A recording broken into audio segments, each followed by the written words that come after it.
Righto, welcome to Membership Voice. I'm Kero O'Shea, the coordinator of the Voice and the host for today's webinar. Okay, just before I introduce our special guest, Mark Huddleston, it's important for me at this stage to acknowledge the Whadjuk people of the Noongar Nation, who are the traditional custodians of the land on which I'm hosting tonight's webinar. I acknowledge the strength of their continuing culture and offer my respects to elders past, present and emerging. Okay, special welcome to Mark. Zone of club and cultural transformation. And it's really wonderful to have you here, mate. Hey, Mark, how you going? G'day, Kero. Thank you very much firstly for the invitation, because it wasn't that long ago that we spoke before, and it was your idea to actually do a specialist event just on the Fit for Purpose program. It's very timely because the applications have only recently opened, and they're only going to be open for about a week and a half from now. So we want to get as much interest in this as possible. I will say that probably the last week and a half, I reckon I've had 5 phone calls or emails, unique phone calls or emails pretty much every day, asking questions about the program. So and in-person conversations. So I'm aware of a lot of clubs that are very close to pushing the sort of application button, and potentially some that are waiting for some intel tonight before they do that. Now I've got a short PowerPoint presentation just with a few bits of information on it. All right, so thank you again for the big crowd that's turned up tonight. That's really exciting. So this is about the Fit for Purpose program. It is one of the initiatives of the Club and Cultural Transformation team, part of the membership portfolio team of the Regional Council. I have had various opportunities to talk about some of the other plans that we have, but this is all going to be about the Fit for Purpose program. So the presentation doesn't actually go that long. I want to allow plenty of time for questions if they are there. So I'm looking to try and draw analogies between using or participating in this Fit for Purpose program and the fitness industry. And I want you to all imagine for a moment that each of you individually had decided that you wanted to get fitter and improve your fitness, and had engaged the services of a professional personal fitness instructor. And what would happen if you did that, okay? So typically he or she would have a conversation with you and talk about what your goals were. Now, for some people, it might just be losing a bit of weight. For some people, they might want to run a triathlon. You know, for some people, they just want to be fit enough to run around and chase their kids or their grandkids. Some people might want to climb Mount Everest. So it's really important for that fitness instructor to establish what your goals are up front so they can come up with a plan. So let's say you've done that, you've had the conversation with the fitness instructor, and then they work on a bit of a plan for you. So they might come up with a plan such as, okay, well, 2 mornings a week we're going to meet in the local park and we're going to do some flexibility and exercises. And once a week I want you to go for a 5-kilometre jog. And then the next week I want you to go for 10 laps in the pool. And the week after that I want you to get on the bike. I'm also going to look at your diet. I'm going to get you to quit the fags and give up the booze for a few months.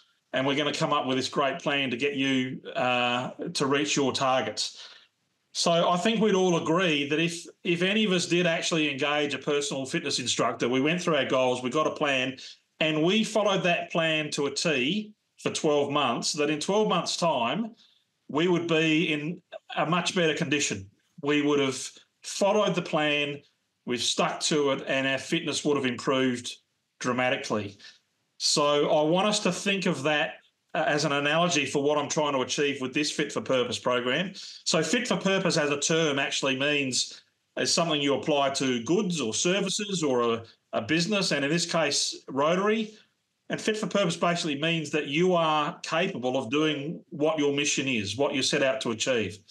And it's my contention that a lot of Rotary clubs, and the reason we're losing so many members year on year, is that the clubs are just not fit for purpose. They're not capable of serving their community and fulfilling their mission. So the Fit for Purpose is a bit of play on words, and obviously using the word fit to think about a fitness program.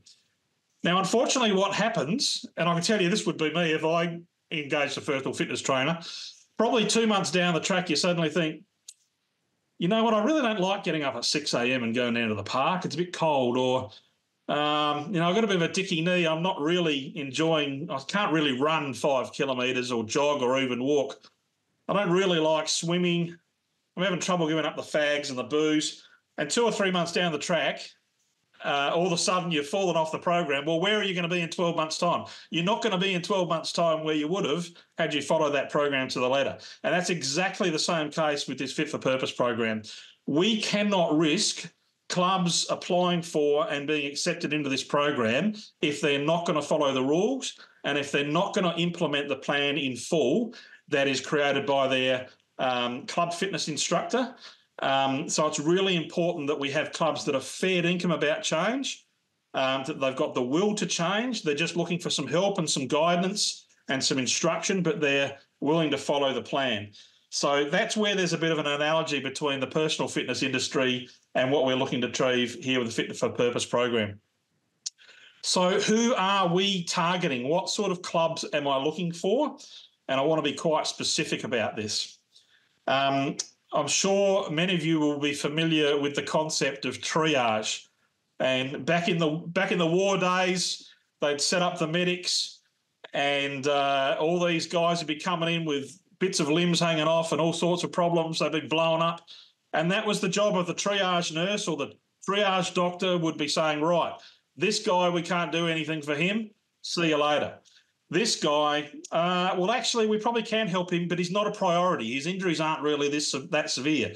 And then the third guy comes in, yep, this guy we need to work on straight away. So in a similar context, we need to triage the clubs in the zone that are interested in this program. If we have clubs that are doing really, really well, setting a very high standard and ticking off all their benchmarks, they don't need this program, okay? By the same token, we've got clubs at the other end of the scale that are really struggling. They're vulnerable. They're at risk potentially of even handing in their charter. They are not going to be able to benefit from this program. So the number one criteria for getting into this program, and we will have to do some triaging of clubs, is that they need to be able to demonstrate that they can benefit from this program. Really, really important. So what I'm just going to show you now is a bit of a timeline as to where we're at and how the program's moving along, and some important dates in there. And some of these dates may shift a little bit, but most of them are fairly firmly locked in. So right now where you can see that red line is between July 5 when the application's opened and July 26 when the applications will close. At the start of August, we have a selection committee that will be going through all the applications and checking which of the clubs that apply are going to be suitable or eligible to get into the program. By the end of that following week, sort of August 9, we will have advised all of the successful clubs, the clubs that are in the program, and we'll also advise the clubs that haven't made it. And we will commence another round of surveys and information gathering, and I'll talk a little bit more about that later. And that's when the invoice will be payable for the registration fees. I will talk a little bit about this later, but some clubs have expressed to me their concern that they're going to pay this $450 registration fee, then they're not going to get into the program, and then they're going to be out of pocket for $450. You will not be billed that $450 until you're selected in the program. So there's no money is going to change hands up front. If you don't get in the program, you won't have to pay the fee. I'll touch on that again a little bit later.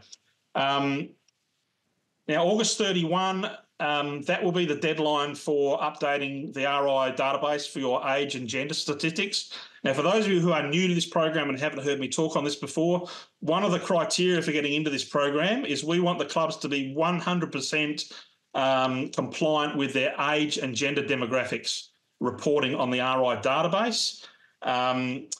For those of you who love looking at the pie charts and the statistics and stuff, there's a very big, horrible wedge on the age demographics pie chart that says 38% are unreported. Now, those of us who've been around for a little while are going to take a wild stab that 38% is going to all be sort of over 60 and 70 and over, for a couple of reasons. Firstly, because they're likely to have been around, that age group is more likely to have been present in Rotary before we recorded dates of birth, and just have never got around to updating it. And secondly, that age demographic is more likely to be resistant when a club secretary says, "What's your date of birth?" Generally, people sort of under 50 don't really care about that stuff. But it's really, really important to get that updated because, and I want to tell you why, there is reason for this. Firstly, we want to do whatever we can to get that database updated and as accurate as possible. But secondly, everything that happens across the regionalisation pilot is being measured and monitored. And it's really important that we know where we're at the start of the regionalisation pilot. This is not just the Fit for Purpose program or the membership side of things, but everything else that is happening in the regionalisation pilot. It's all got to be measured. So when it comes to June 30, 2026, when there will be some mechanism by which clubs are surveyed and questions are asked, do you want to keep Rotary in this zone operating under this system, or do you want to sort of go back to the old system? We will have to present some form, when I say we, not me, but the Regional Council will have to present some form of statistics and review and monitoring back to clubs and districts from which they will need to make their decisions. They will need to be able to prove that they've done a great job and this is where we're at. And we can't do that if we don't measure things effectively. So given that this program is specifically about membership and club turnaround and hopefully increasing membership outcomes and increasing member diversity, age diversity, it's really important, I think, for every club across the zone that they update their age and gender demographics, at least on RI on the RI database. But specifically for the clubs that go into this program, because we're going to measure what happens to your club over the journey of the program. So we need to know a starting point. If we know that starting point, it's very hard to work out what journey has been made and what improvements have been made over it. So that is something we stipulated quite some time ago, and I'll say a little bit more about that later because I've had a few concerns from clubs about how they go about doing that process. And August 31 will also be the due date for the payment of the registration fees. So just moving on the timeline, September 1st, the early September, we're going to continue information gathering from the participating clubs. I've had it put to me that it's really important to keep Rotary community leaders in the loop, in the discussion, particularly those who have clubs from within their community group participating in the program. So mid-September-ish, I haven't got an exact date, we are planning to hold a Zoom webinar, something like this, and all of the RCLs will be invited, but it's specifically important for the RCLs that have clubs within their Rotary community group participating in the program, that they're just kept in the loop and that they know what's going to be happening through their club. So that will be sometime in mid-September. Late September, we're going to have communication with our club fitness coaches. So some of those have not been appointed yet. We're waiting to see how many clubs end up in the program before we know whether we've got to go out and approach some more people to take on that role. But there will be some training for them via some sort of Zoom webinar late September. Then early October, we want to complete club dossiers, and I'll talk about that shortly, which is all the information we've extracted from clubs and distribute that to the fitness coaches. So they've got that information before the all-important Club Transformation Workshop, which is on October 12th and 13th, and is compulsory for clubs to have a delegate at who participate in the program. Moving forward, so that club fitness plan will be developed at that weekend, and I'll talk about that a little bit more shortly. In draft format, we hope by the end of October to have a final version of that plan delivered back to clubs.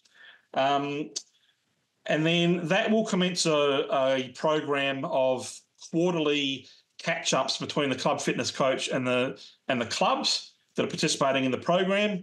So it'll just be a phone call or an email or a check-in, and that will commence early November. So the club fitness coach will be communicating with the clubs about starting to get the club fitness plan implemented.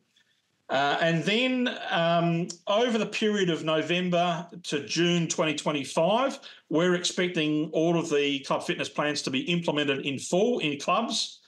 And by June 30, so that's the middle, like the halfway point of the pilot, we expect everything to be implemented. And then the following year, so the 2025-26 year will be a year of monitoring and evaluation and continual follow-up and mentoring by those club fitness coaches, so that we can see how this plan's working, how that's working. Are there any problems? Do we need to change things? Do we need to review things?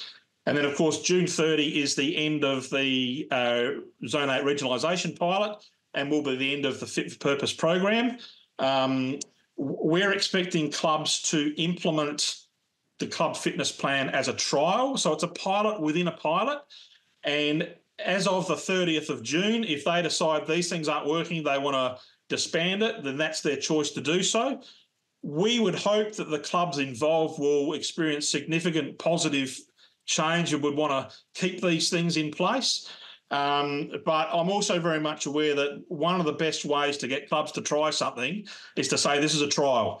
There's a limited time, put it in, give it a go, be wholehearted at it and give it your full attention, go 100%, and at the end of it, if it's not working, you can disband it. But we're seriously hoping that that's not going to happen.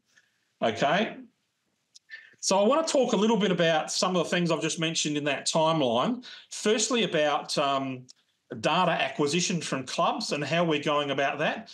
And I just want to say a big thanks to Barbara Mifsud, who's sitting on my little Brady Bunch panel just down to the bottom right of me.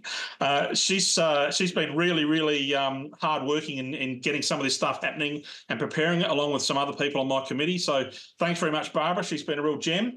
So I just want to talk about the sort of intel that we want to try and acquire from clubs that are participating in the program up until that club transformation workshop. So the first form of data we're going to be getting from clubs will be via the application form. So that electronic application form, which, and thanks to Michelle Galacci from RISPO, who's put all that together, that asks quite a few questions about the current state of the club, strengths and weaknesses, that sort of stuff. And it's basically some of the intel from that our selection committee is going to make the decision on as to whether clubs are suitable for the program or not. But we're also going to use that as a great way to acquire some intel on the club, okay? The second form of intel and data we're going to acquire from the club is via the RI database. So that will be including that stuff such as gender and age reporting. But Barbara and the team at RISPO can also pull out statistics such as how many members in and out over the last 5 years, 10 years, that sort of stuff. So we will definitely be looking forward to getting some intel from the RI database. And the method of acquisition of information and data from clubs, as I did mention in that little timeline before, will be some other surveys which are sent out to clubs between when it's announced that they're in the program and sort of late September. Okay, so what we're going to be doing is getting all of that data that we've acquired from clubs, and we're going to put it into what I'm calling a club dossier. So, excuse me, if we have 100 clubs participating in this program, that's my aim.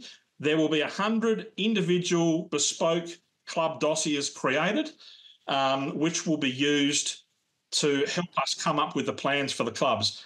And I'm absolutely excited to announce this. This has been going on behind the scenes. We are going to be using AI to help us compile those dossiers. We've got a specialist Rotarian who's very good at AI. I've been put onto by someone in my committee who is really gung-ho about this stuff. So rather than have 100 individual sets of 3 data points or collections and some poor idiot like me have to type them all into a spreadsheet, it's all going to be fed into AI and it's going to spit out the information.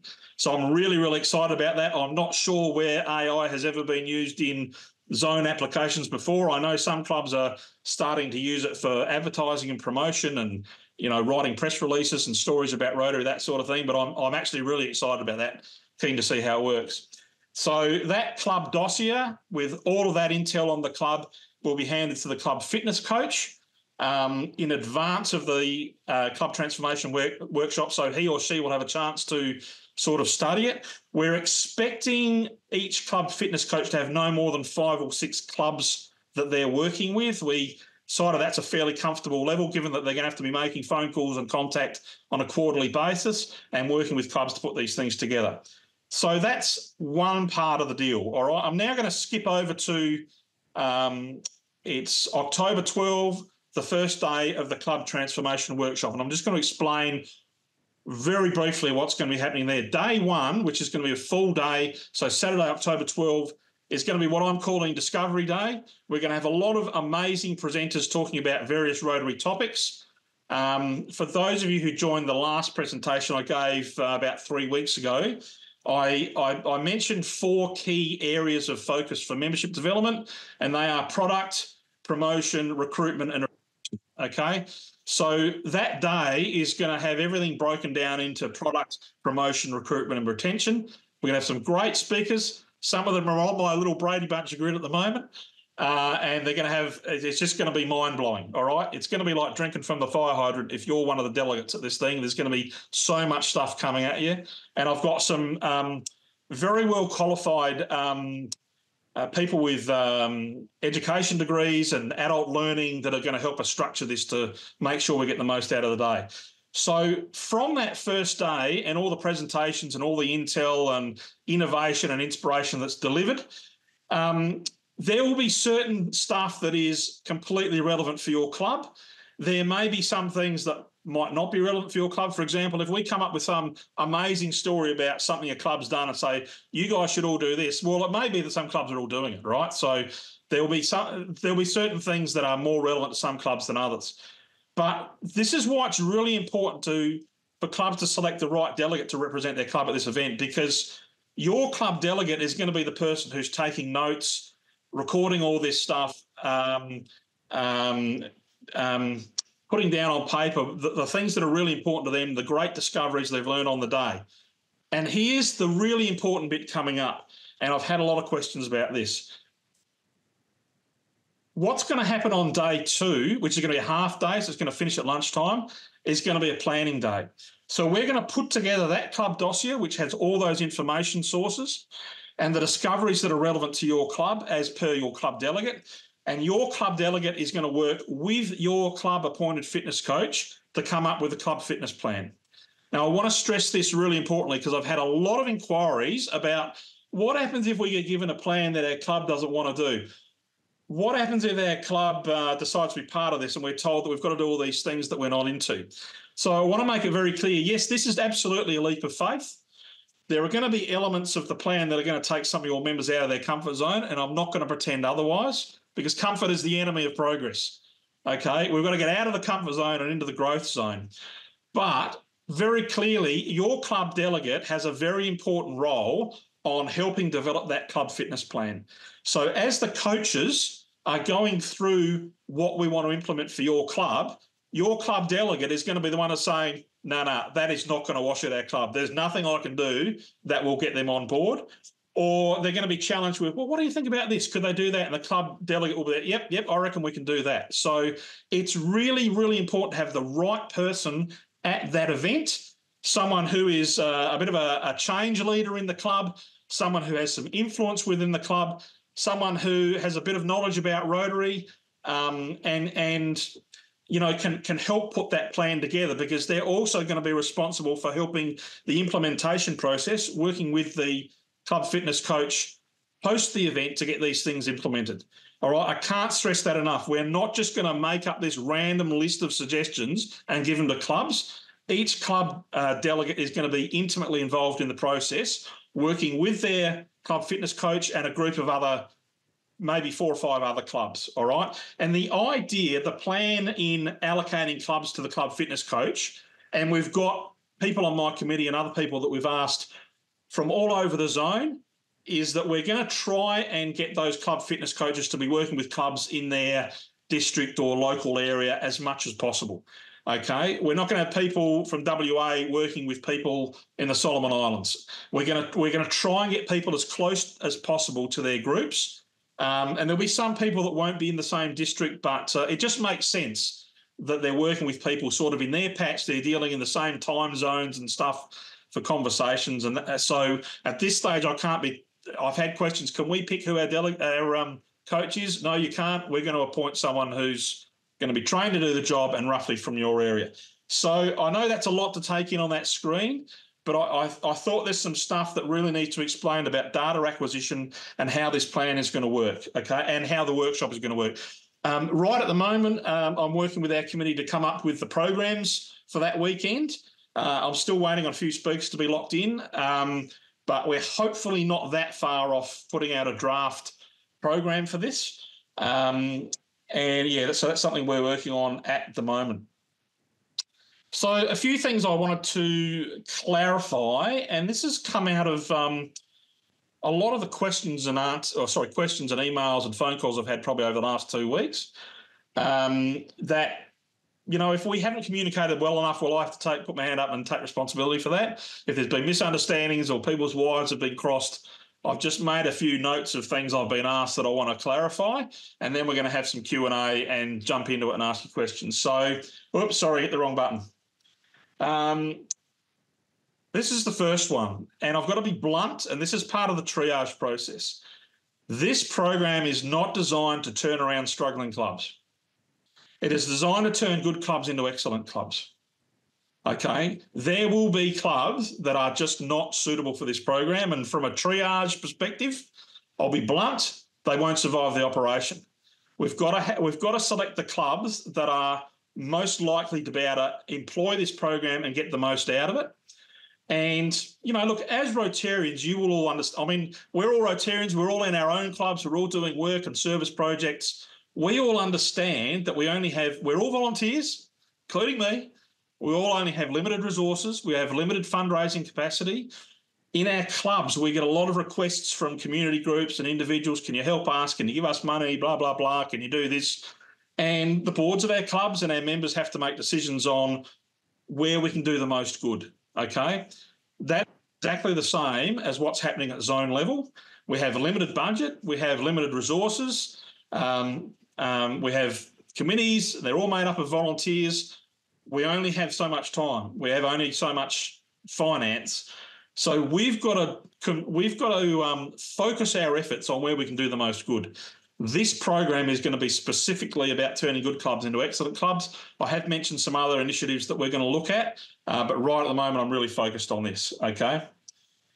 I have mentioned this. There's no application fee. You'll only get charged the registration fee once you're selected into the program, so there is no fear of losing your dough and not getting anything out of it.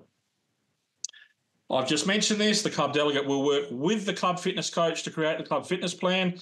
It's a partnership, okay? We're not going to thrust upon clubs a whole heap of stuff that they're never going to want to do. Now, I've also had feedback that the registration fee is way too high and it's going to be prohibitive for clubs. I want to just convey exactly what this covers. So it's accommodation in a pretty swanky hotel. Definitely the Saturday night for everyone. For some people, if they can't get there on the Saturday morning early enough by flying or driving from wherever, we'll also cover their Friday night. And there will be some delegates coming from some places, for example, some parts of New Zealand and the South Pacific, where they can't actually leave straight after lunch on Sunday and get home, right? So we're going to have to actually put them up on the Sunday night as well, and they'll fly out first thing on the Monday morning. That's going to be rare, but we appreciate that's going to have to happen. So that's all covered, right? You're going to get a breakfast each day that you're in the accommodation. You're going to get your morning tea, your lunch, your afternoon tea for the Saturday. That's all included. Dinners will be at your expense. We decided not to include that in the package. If you want to come out with all of us at the hotel restaurant and have a good night, great. That's coming out of your pocket. If you want to have room service, order a pizza or go out in the town, you can do that as well. Maybe speak to your club. They may be able to put some money aside to cover you for that if you like. but the daytime meals will be covered. The venue fees, such as the rental of the ballroom and the facilities and the projectors and all the audio, that's all part of the package. Handouts, flyers, all that sort of stuff, and the mentoring throughout the program is all covered, and a travel subsidy scheme, which I'm about to talk about. Now, I know what we have to pay to register for an RI convention, and that doesn't include accommodation or transport. I know what we have to pay for a district conference, and that doesn't include accommodation and transport. So for anyone to look me in the eye and say $450, sorry, Australian, I should put the AU in front of that, doesn't represent good value for this program and isn't a worthwhile investment, I think they're telling porcupines. So I reckon that's a pretty good deal for what you're going to get out of it. The travel subsidy scheme, what we decided to do in deference to the four-way test, is it fair to all concerned? We didn't think it was fair to all concerned to have some people travelling half an hour across Sydney to get to this, and some people having to fly from Perth or Geraldton or Darwin or Kiribati or Invercargill and having to come up with an enormous cost in airfares to get there. The last thing we wanted was for clubs that would be eligible and really benefit from this program to say, sorry, we just can't afford to send someone to this, right? So we've come up with a scheme. It's going to cover 50% of your airfares, okay? So show us the receipts, and provided you actually turn up on the weekend, we will rebate approximately half of those costs. So it's in your best interest, if you're a participating club, to make sure you get the best fees. The best airfares. There's plenty of time to actually book ahead. It's not like you've only got a week or two to organise it. But we reckon that's a pretty fair deal. We reckon it's fair to all concerned. We reckon it's equitable, and we reckon it's inclusive. And these are all the things we're trying to be in Rotary. So I reckon that's a pretty good deal. We only want clubs which are fair dinkum about change. Now, I'm going to tell a story here. I'm not going to dob the club in, but this was a conversation I had over the last 2 weeks. And I'm also conscious that the person who told me this is the messenger, and I don't want to shoot the messenger. But what I'm trying to achieve here is cultural transformation. We want to change the cultures of club. And one of the members of a club that was sort of showing some interest in this said to me, we can't nominate for this program because the deadline for applications is before our next board meeting. So my immediate inside my head response is, so your club could actually be teetering on going down the gurgler, but let's not change our well-established practice of when we have our board meetings, let's not be flexible enough to move that, because that's the way we roll in Rotary. We stick with our traditions. We do things the same way. We're inflexible. We're very rigid about the way we do things. Now, I happen to know in my club, and I've got one of my members who's sort of chuckling in the background on my Brady Bunch grid, and I've been on the board of that club for quite some time. If we need a decision made, we just send a Facebook message and we make a decision. And yes, we do hold things over to the board meeting if we can, but this is all a part of changing the culture of Rotary. Okay, if your club got asked to participate in some major project or fundraising campaign and you had to give an answer fairly soon, is your club going to have to say, "Oh, I can't give you an answer till the next board meeting," or you're going to have an emergency board meeting or send a message around or an email or ring the board members and say, "Look, how about this?" This is part of the flexibility and the culture change that I'm trying to promote. Clubs just sort of getting with the time and being a bit more modern in the way they sort of make their decisions. Okay, I'm going to wind things up there.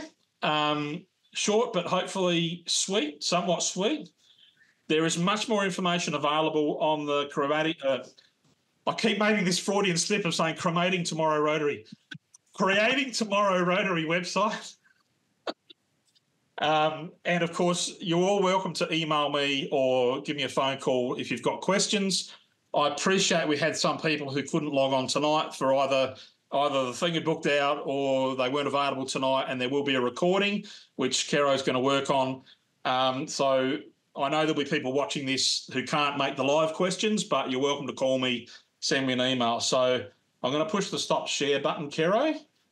Great. Thank you, Mark. That was comprehensive, and I got a lot out of that, and I'm sure everybody else did too. A question, Mark.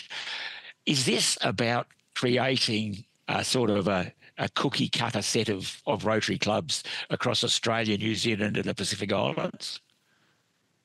No, but thanks for the question. Look, what we want to do, now I've said this on webinars before, and I appreciate I've got a slightly different audience here.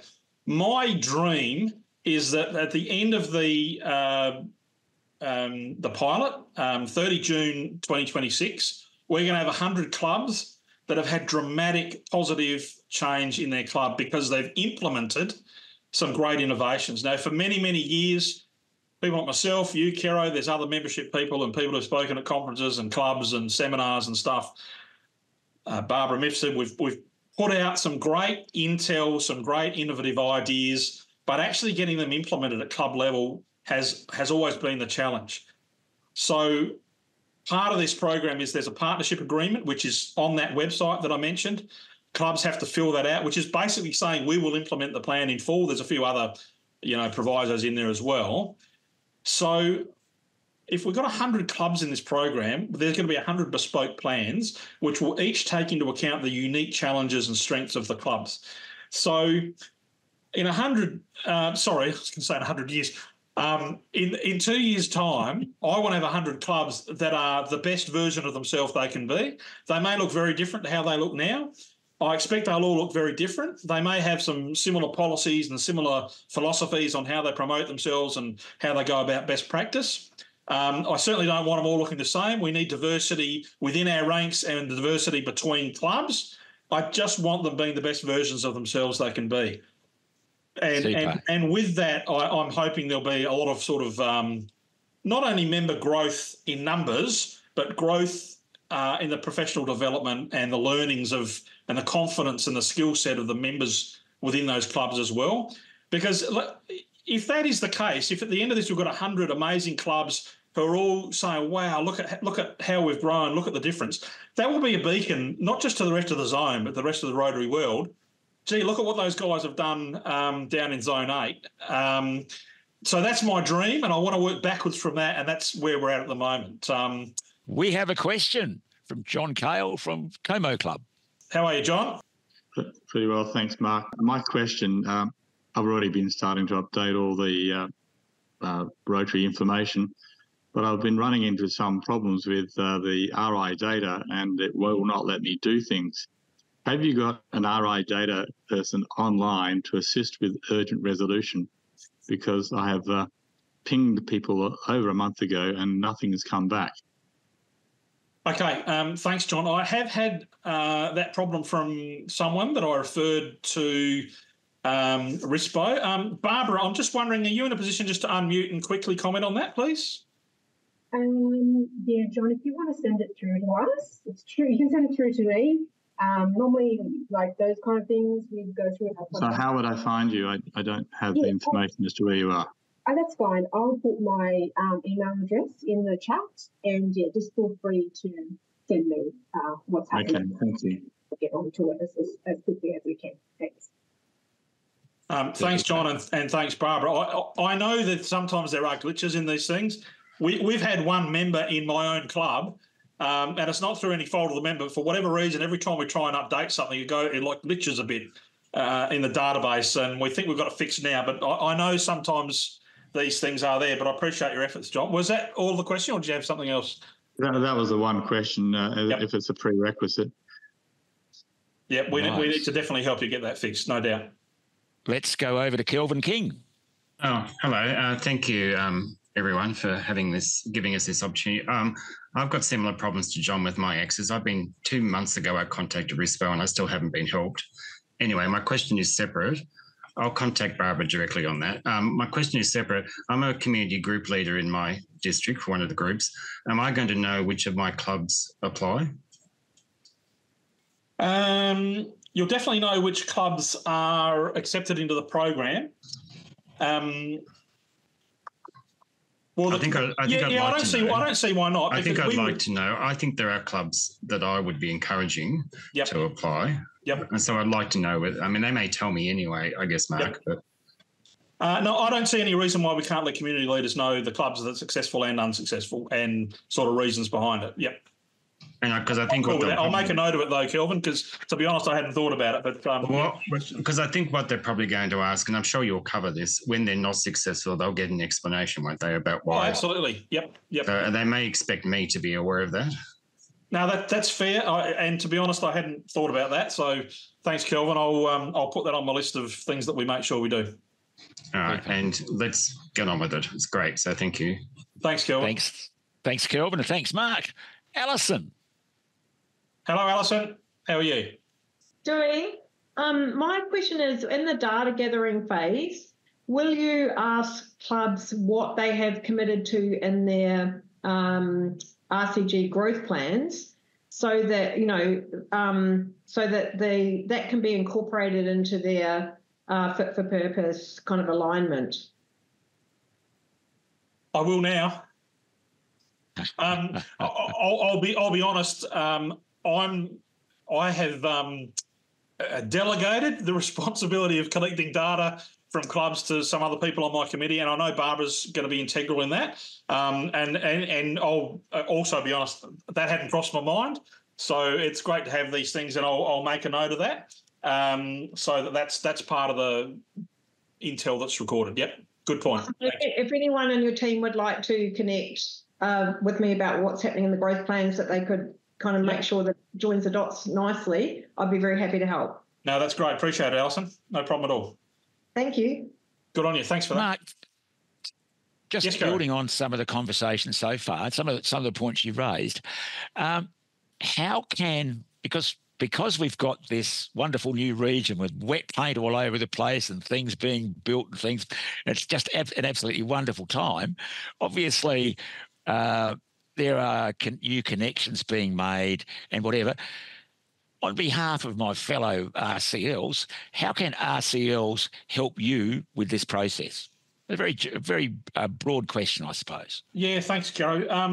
I think the first thing they can do is just try and identify clubs within their groups that they think would be eligible or a good fit for the program. Now, my understanding was an email went out early this week to all the Rotary community leaders via Michelle Galacci at RISPO, just to give a bit of an insight into this program, because I'm aware that some of them aren't fully versed on what's happening. So I want to make sure that they do know what's happening. And I actually had I had an email from a Rotary community leader earlier this afternoon who told me that she actually raised this briefly at the growth plan meeting that she just had somewhere in New South Wales, I think.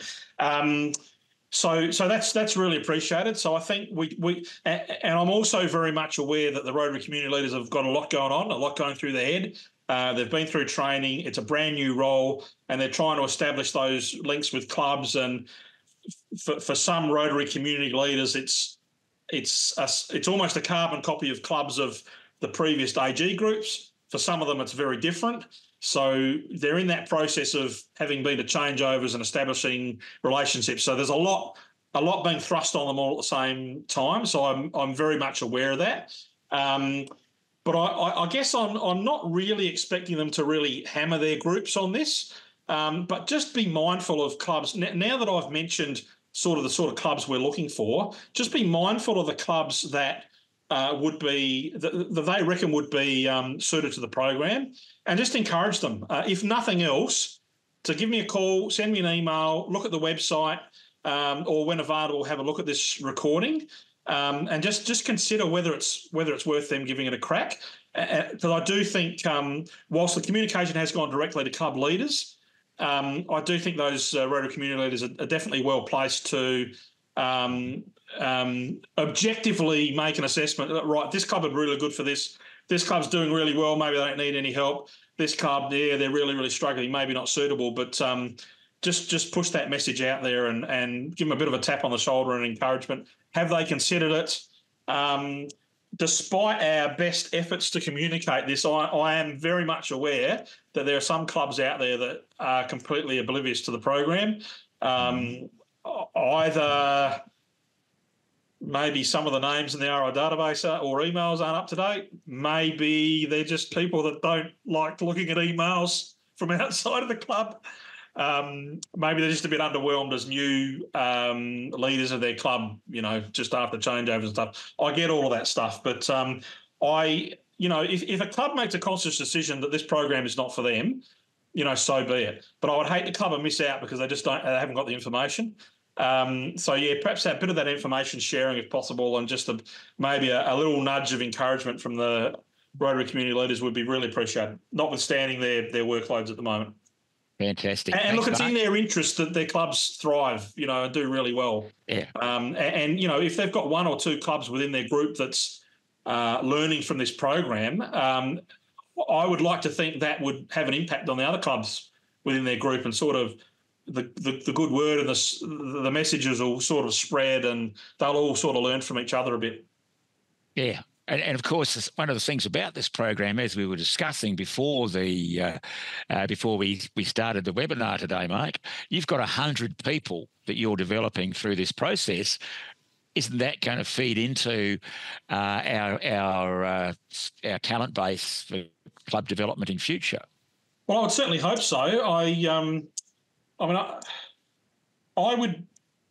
would like to think that the changes that will be implemented at club level will be something that will really inspire some members, because some of them will see things in Rotary that they've never seen or experienced before. The other thing, I'm glad you raised that, Kerry, because it made me think of something else. I'm also aware, and I know there's some people on my Brady Bramp screen at the moment who know exactly who they are, and I won't name names. People who've been banging their head against the brick wall for change for a long, long time, and have sort of been knocked back by the guardians of the status quo for as long as they can remember. And it's not that there haven't been people within the club that have been pro-change and pro-modernisation. It's just there's been a lot of resistance to it. And I imagine they will really start to flourish in this environment where the club's committed to trying new things, and that will keep some of them in Rotary a lot longer and keep them engaged and empowered, and that will only sort of spread. So I'm really hopeful that this will be beyond strictly clubs. It'll be personal development as well. Great. Absolutely fantastic. That's one of the great things about it. I think let's hear from our membership portfolio head, Andy Rajapaksi. Evening, Andy. Good job, Mark. Thank you, Mark, for getting this strategy off the ground, because this is one of our key strategies. And I have to share with all of you that this has never been tried anywhere in the world. See, what we are doing is a pilot, it's an experiment. We don't know the net result. That's why it's an experiment. So it's very difficult for us to say what the outcome is, but definitely it'll be better than what we were yesterday. So Mark has developed this program over a couple of years, actually. So thank you, Mark, for taking the time to get this one of our strategies. As a team leader for membership, I'm very happy. We got a fantastic team. And Kiro, what I wanted to share is, I wanted to ask our deputy chair. We have three of our directors on the council here, Madhu, me, myself, and deputy chair, Tony. Tony from New Zealand. It's a little late for you, but Tony, would you like to share with the group here our thinking of the regional council as a board?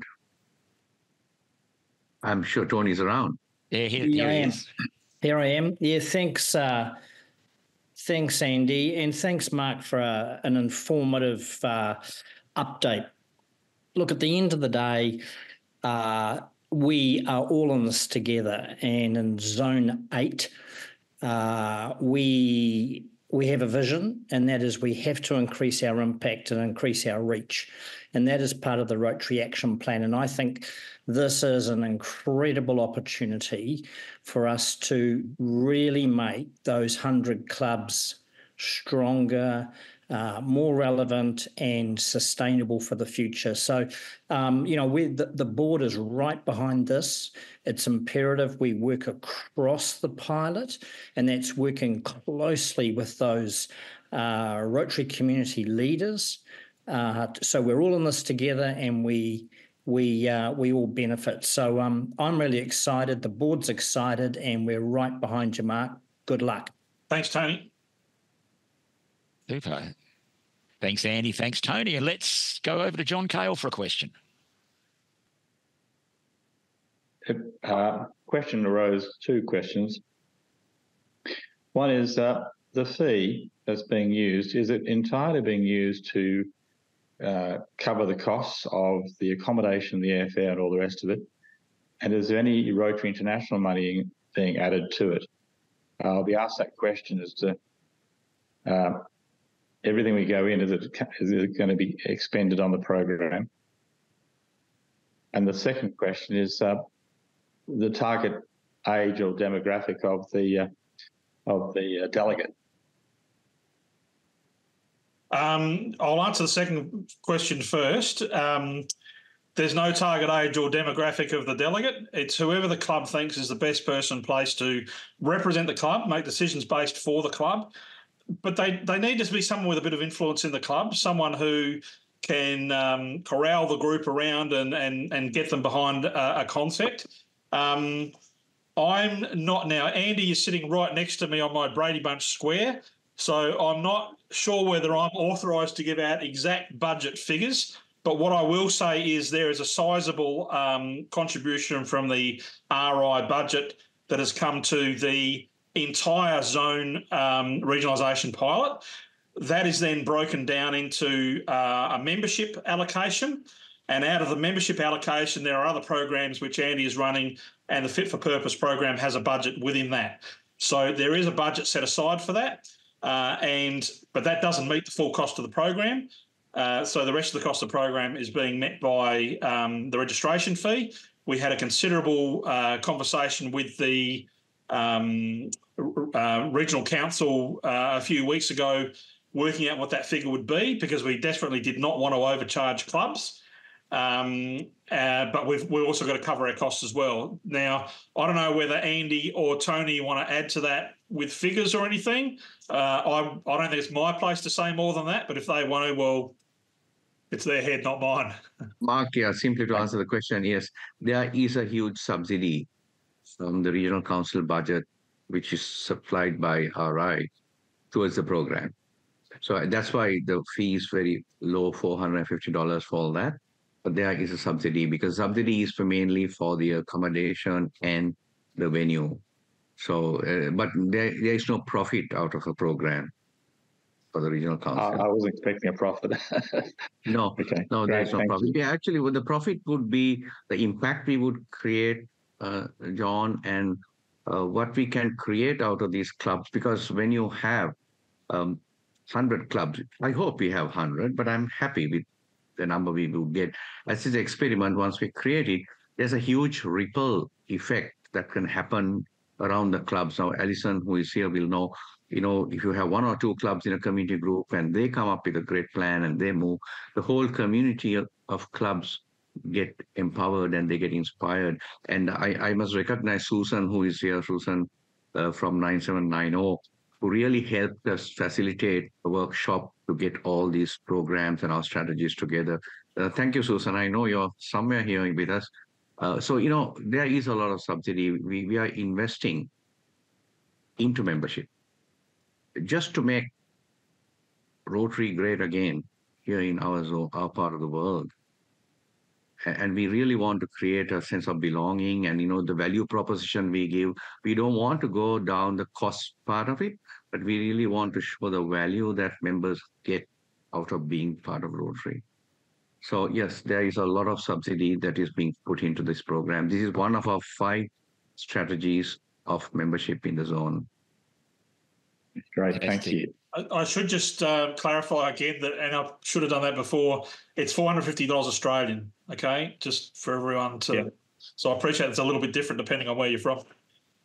Tony, you want to add anything, Deputy Chair?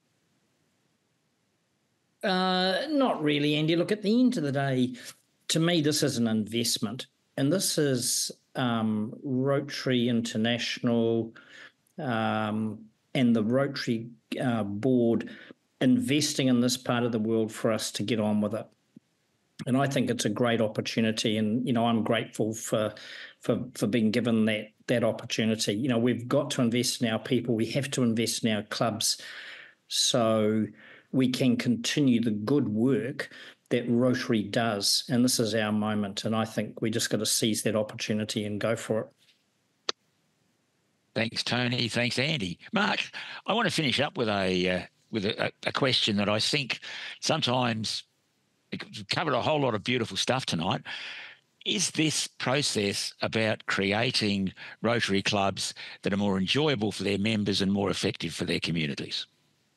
Oh, absolutely. That's part of it. I mean, in another separate presentation to this, I mentioned that whole concept of what cultural transformation is, and the fact that we have to recognise that we are offering a product to the marketplace. And the two distinct sort of market segments that we're offering that product into are firstly our members and would-be members, the people we're trying to get into Rotary, and secondly our communities who benefit from the work that we do. And we need to get both of those right, because if we're not offering something valuable to the community, well, what are we doing? We're just a social club. But if we're not offering value and a great value proposition to our members, well, they just won't stay. Or we won't be able to attract them in the first place. So we need to get both of those right. And the fact that I've said this before, the zone has lost a net of 10,000 members over the last 10 years. Mm-hmm. All right. Andy has other figures that sort of make it look sometimes better and sometimes worse than that. But that's basically it. That just tells me there's something wrong with the system. Okay. Now, granted, within the zone, there are clubs that are doing really, really well from a membership and growth perspective. And I also want to acknowledge that there are much smaller clubs that are still making a great impact in their community, but we want to make sure they continue making that input in their community, because a lot of, every time we lose a Rotary club, and I haven't got the exact figures, but it's something like 75 have handed in their charter over the last 4 years. It might be a bit more than that, given that the changeover, like the June 30 deadlines have just happened. Let's say 80. Every time we lose one of those clubs, we're not just losing a club, we're losing the impact that we're making. Like, that community is losing the impact of that club in their community. So the clubs are missed, right? And it's not like we're living in a world that needs less help. The work of Rotary is really needed. And, of course, when we think of membership losses, we're thinking, one member left this club and one member left that club and we lost 2. But every time we lose a club, we're losing 15, 20, 25 members at a time, okay? So that's taking great big chunks out of our total membership figures, okay? And fair enough, some of those often go and join another club. Most don't. So we've got to stop this hemorrhaging of clubs as well. And I'm a little bit frightened isn't the word, a little bit challenged by the fact that some clubs will not go in this program because they see it as too much of a challenge to the status quo and a challenge to the comfort zone, but and therefore, they want to remain comfortable. But there's nothing comfortable about handing in your charter. Okay, there's nothing comfortable about those figures of 10,000 net loss. I don't find any comfort in that. So, for the people out there who want to remain in the comfort zone, and I gave the analogy at the last time we had a talk, Kero, and it was about the Titanic heading towards the water. It just hit the iceberg, and you've got those first-class passengers sitting in those beautiful sofas in the lounge with the music playing, and they didn't want to get in the lifeboats because the lifeboats were so cold and crowded and rocky, and they didn't like the look of them, and it was so much more comfortable on the sofa. So they stayed on the sofa. Well, trust me, we've hit the iceberg, and I'm sending out the lifeboats with this program. All right? Get in the lifeboat. $450. Fantastic. Thanks, mate. One last word from Portfolio Head Andy. Thank you, Kiro. When you look at our membership numbers, the last Rotary year has been one of the worst Rotary years that we have seen of membership in 35 years of Rotary in our zone. We terminated 47 clubs, but it can only increase. We only started 4 new clubs. So it's the lowest number of new clubs we have formed in about 20 years. And it's the largest number of clubs that we terminated in the last 25 years. So, this is our opportunity to do something new. We have to try something new. And my team of 26 members of the membership team from 15 districts, and Kiro is one of our members now. And we are coming up with something new, and we really need to turn around. We may not have solutions for every club, but we'll try, because we have a group of Rotary specialists who can help a lot of other clubs who are not in the Fit for Purpose program. And the backbone of our whole strategy of regionalization is actually the community groups and the community leaders. So we really need to work with them. And Kiro, I know you are a community leader, and there are a few community leaders, and Alison had done a lot of work in this area for us over the last 2 years, so we really need, because we have to work with teams. And I'm so happy that, I am building a super team. It's not a team of super champions, but a super team of membership support for the clubs and for the districts and the community leaders and the community groups. So Mark is leading one of 5 teams.